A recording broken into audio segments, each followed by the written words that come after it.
Coucou tout le monde, c'est Géraldine de Scrap en Fleurs. On se retrouve pour une petite vidéo d'introduction. C'est pas commun, j'ai pas l'habitude de faire ça, mais il se trouve que pour les vidéos des fleurs séchées qui vont suivre, eh bien j'ai commencé cette série au mois d'août, juste après vous avoir fait la vidéo sur le papier passé à la Big Shot avec des fleurs fraîches. Donc c'était au mois d'août. Le temps que les fleurs sèchent, eh bien, je me suis attelée à la teinture du papier et puis les vidéos sur la teinture du papier ont été beaucoup plus longues que prévu. Je me suis super emballée. Donc du coup, la vidéo que je vous avais tournée au mois d'août quand je mets mes fleurs à sécher, eh bien, ce que je vous disais n'avait plus rien à voir avec maintenant puisqu'on est en septembre. Donc j'ai dû d'une part couper cette vidéo et puis ensuite, eh bien, faire une voix off. Donc voilà, je vous ai expliqué un petit peu pourquoi j'avais fait tout ça. Donc vous me retrouvez tout de suite après pour première chose, donc la vidéo, enfin la première partie où je vous montre comment je fais sécher les fleurs, la seconde où vous voyez les fleurs sèches, et puis dans une prochaine série, vous verrez exactement tout ce que j'ai fait avec. Allez, on se retrouve tout de suite, bye! Coucou, on se retrouve avec ma récolte de fleurs fraîches que j'ai déjà positionnées en couche. Je les ai positionnées sur un carton, un ancien calendrier donc qui est très rigide. Ensuite, j'ai positionné des mouchoirs en papier. Alors pourquoi mouchoirs en papier? Parce que je n'utilise pas vraiment d'essuie-tout, puis de toute façon le peu que j'ai, je trouve que ça fait des marques sur les fleurs. Donc j'ai privilégié les mouchoirs en papier, mais si j'avais eu un vrai journal, j'aurais utilisé du papier journal parce que c'est très bien aussi. Bon, les mouchoirs en papier sont très absorbants, donc ça a fait le job. Donc j'ai donc mis mes mouchoirs en papier, ensuite mes fleurs que j'ai bien positionnées. Donc prenez bien le temps de le faire, hein, ça ne se fait pas en 5 minutes. Prenez bien le temps de positionner vos fleurs, de faire vos couches, parce qu'elles sécheront telles que vous les avez mises à sécher. Donc si la fleur elle est pliée, elle séchera pliée. Donc c'est bien pour faire des effets, mais si vous voulez avoir la feuille entière, c'est quand même bien qu'elle soit bien positionnée. Une fois que j'ai fait tout ça, je recouvre de mouchoirs en papier, comme vous me voyez faire. Puis je terminerai par un deuxième morceau de calendrier. Donc, alors calendrier ou autre, il faut que ce soit un carton qui soit rigide. Et ensuite, sur ce sandwich, eh bien, vous positionnez un poids.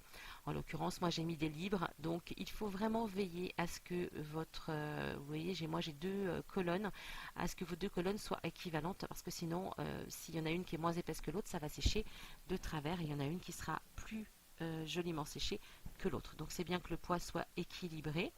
Donc voici pour ma petite récolte de séjour, mais bien sûr vous pouvez les faire avec n'importe quelle fleur et dans n'importe quelle saison.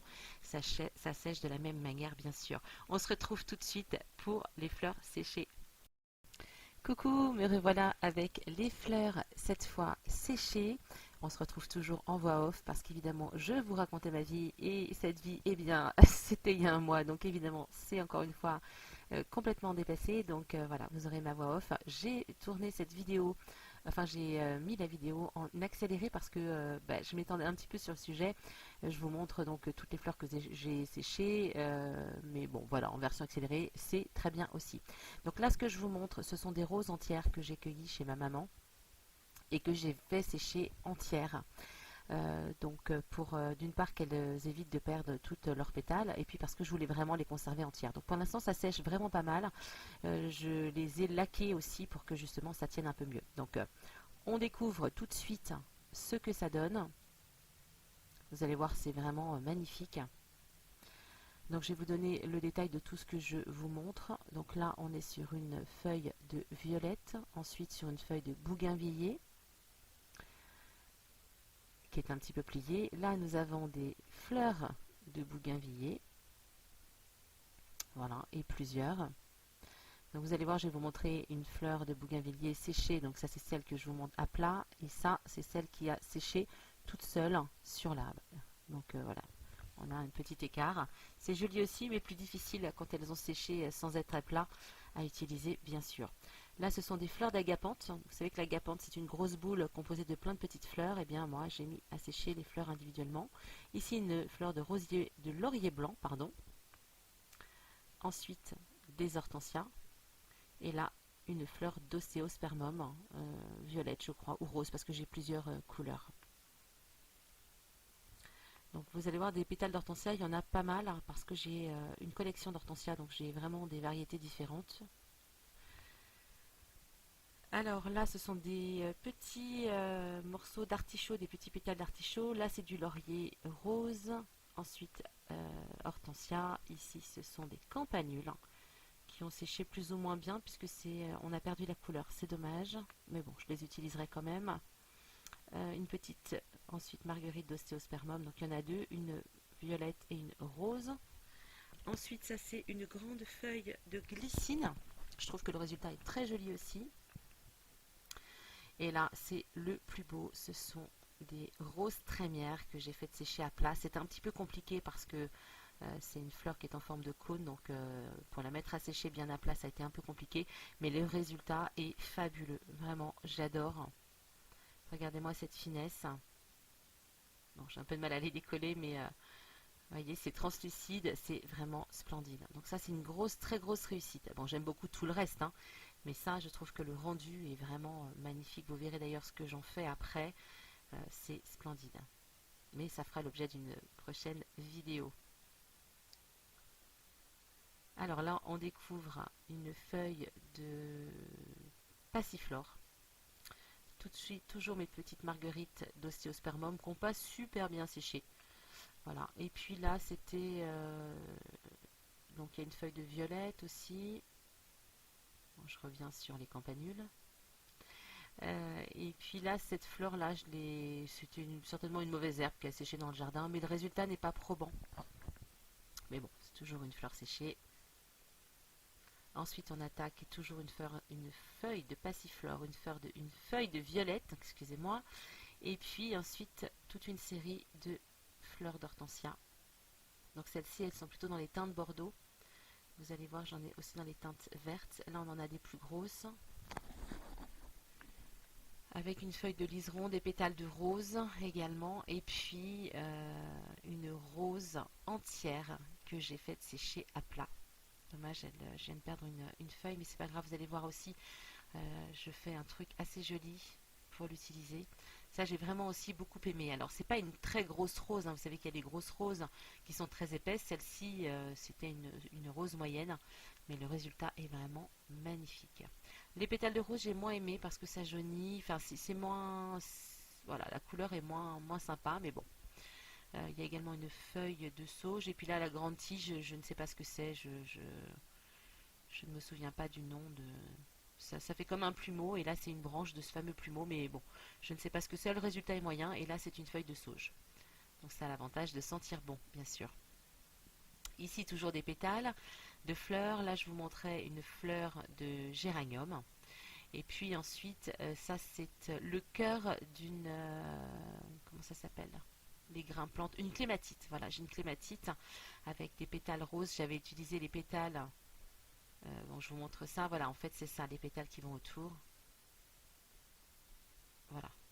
Donc, une clématite. Voici pour ça. Et je pense qu'on a fait le tour de tout ce que j'ai fait. Donc, je suis assez contente de ma petite récolte. Tellement contente, eh bien, que j'en ai fait une seconde et qu'on découvre tout de suite. C'est toujours moi. Alors en fait, j'ai tellement aimé le résultat donc des fleurs que j'ai fait précédemment que j'ai décidé d'en refaire sécher d'autres avant qu'il n'y ait plus rien dans le jardin. Donc ça, c'était ce qui me restait de la première production. Ce qui me reste, pourquoi? Parce qu'en fait, j'ai déjà commencé à les utiliser et vous verrez ça bien sûr dans d'autres vidéos. Donc il me reste une fleur de... une rose trémière, pardon, 2 feuilles de passiflore et une grande feuille de glycine. Voilà, donc ça c'était de ma première récolte. Alors il me reste aussi quelques pétales, mais je ne vous les remontre pas. Et j'ai tellement aimé ça que j'en ai refait. Alors j'ai eu la chance que mon amie Edith me donne une grande plaque, comment dirais-je, une grande presse. Donc c'est une presse qui fait 40 cm par 50 cm. Alors qu'est-ce qu'une presse? Eh bien en fait c'est, je ne peux pas vous la montrer parce qu'elle ne rentrera pas dans le cadre, ce sera trop petit. Ce sont en fait 2 grandes planches, donc je vous dis 40 par 50 cm. Entre les deux, il y a encore 2 planches plus petites. Et puis, le tout est maintenu par 4 vis que vous venez serrer et qui viennent viennent en fait vous servir de presse, donc ils viennent écraser tout ce que vous mettez dedans. Alors c'est bien pour les fleurs séchées, mais ça peut aussi être utile lorsqu'on fait un séchage pardon, de tranches d'album, quand on veut que ce soit bien tout collé partout, etc., etc. Voilà, donc cette presse, elle sert à ça. Et je remercie Edith qui m'a donné la sienne. Je sais qu'elle y tient beaucoup parce que elle appartenait à quelqu'un qui n'est plus de ce monde aujourd'hui, donc voilà, qui habitait notre village. Donc elle l'a eu lorsqu'il est décédé et elle me l'a gentiment redonné. Et vraiment, ça m'a permis de faire tout ce que je vais vous montrer et je suis assez contente du résultat. Donc Edith, si tu passes par là, mille merci, j'en prendrai soin de ta presse. Mais je te la reprêterai si tu en as besoin, bien sûr. Hein. Donc voilà, donc je vous montre tout ce que j'ai fait avec.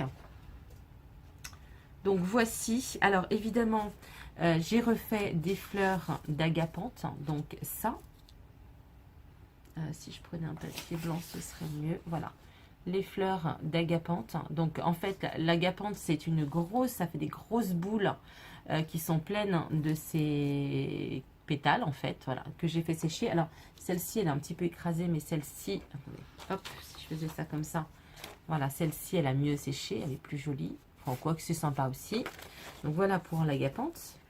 Ensuite, là, j'ai tout un assortiment de feuilles. Donc, il y a encore des feuilles de violette, par exemple, que j'ai beaucoup aimé.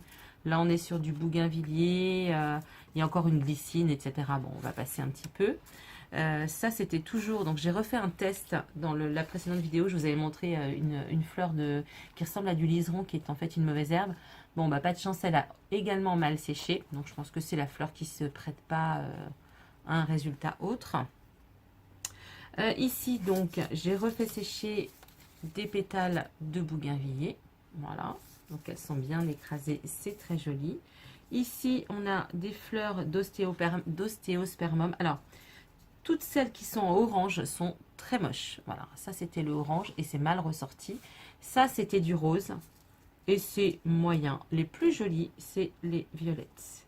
Alors, le seul truc, c'est que quand je les fais sécher, je les ai mal appuyées. Donc du coup, ben, celle-ci par exemple, elle est toute écrasée, mais pas comme il faut. Bon, bref, je ferai quand même quelque chose avec ça, mais ça, c'est pas, c'est vraiment le moins joli de tout ce que j'ai fait. Ensuite, ici, on a un assortiment de différents pétales d'hortensia. Donc il y a différentes couleurs. Voilà, alors il y en a qui viennent de chez moi et il y en a d'autres qui viennent de chez ma belle-mère, puisqu'on n'a pas les mêmes variétés d'hortensia. Donc ça, franchement, je trouve que le résultat est magnifique. Et vous verrez dans ce que j'ai fait déjà, vous allez voir, c'est vraiment sympa. Donc ceci. Ensuite, là, j'ai quelques feuilles de laurier. Alors c'est pareil, quand je les ai mises à sécher, elles ne sont pas toujours bien mises. Voilà. Je garde le meilleur pour la fin. Alors ici, donc, les fameuses... rose trémière, donc j'en ai refaites de différentes couleurs. Ça, c'est la première que j'avais faite. Je vais les mettre par-dessus. Voilà. Donc là, on en a d'autres. On en a des roses, des blanches. Ça, c'est le même ton. Donc, vous voyez, c'est quand même assez sympa. Bon, celle-ci, elle a été mal pliée, donc du coup, le rendu est pas très joli. Pareil pour celle-ci, mais je pense que je vais arriver voilà, à la décoller. Enfin bref, voilà ce que ça donne. Donc je trouve que c'est pareil, très sympa. Et puis, ah oui, non, j'ai oublié aussi celle-ci. Dans son jardin, ma maman a des toutes petites roses. Voilà ce que ça donne. Donc ce sont les roses entières que j'ai séchées. Bien à plat. Alors ce sont des petites, hein. C'est un petit peu comme, comment dirais-je, des feuilles d'aubépine, un petit peu comme des roses d'aubépine, des fleurs d'aubépine, voilà, donc des petites roses, mais franchement le résultat est magnifique. Et alors là, j'ai, ça ce sont des fleurs d'Altea, donc l'Altea, je vous rappelle, c'est un petit peu de la même famille que l'hibiscus, enfin c'est de la même famille d'ailleurs, c'est pas un peu, c'est de la même famille. Alors je vais essayer de vous en montrer une autre entière, parce que j'en ai cassé, ouais, bon, bah, j'en ai qui se sont cassés, dommage, zut. Je vais essayer de les assembler. Ouais, c'est pas évident, en fait, le cœur a cassé. Voilà. Mais regardez ces couleurs. Donc, voilà. Donc, voici ma petite récolte. Donc, j'étais vraiment très contente d'en refaire une deuxième série. Donc surtout si vous voulez faire, n'hésitez pas. Alors vous avez vu que si vous n'avez pas de presse, c'est très simple, hein. Il suffit que vous mettiez ça entre du papier. Alors celles-ci, elles ont séché dans du papier journal, mais vous pouvez très bien les faire sécher, comment dirais-je, dans des feuilles d'essuie-tout, dans des feuilles de mouchoir comme je l'ai fait, entre deux grandes planches ou deux grands morceaux de carton, et puis vous mettez des livres dessus. C'est le meilleur moyen de faire sécher tout ça si vous n'avez pas de presse. Vous voyez, donc ça c'est un grand calendrier et j'ai mis tout ça à sécher. Donc voilà pour ma petite récolte. Donc j'espère que ça vous a plu. On se retrouve bien sûr dans une prochaine vidéo et je vous montrerai, je pense en plusieurs vidéos, tout ce que j'ai réalisé avec. Eh bien, je vous dis à très vite. Bye!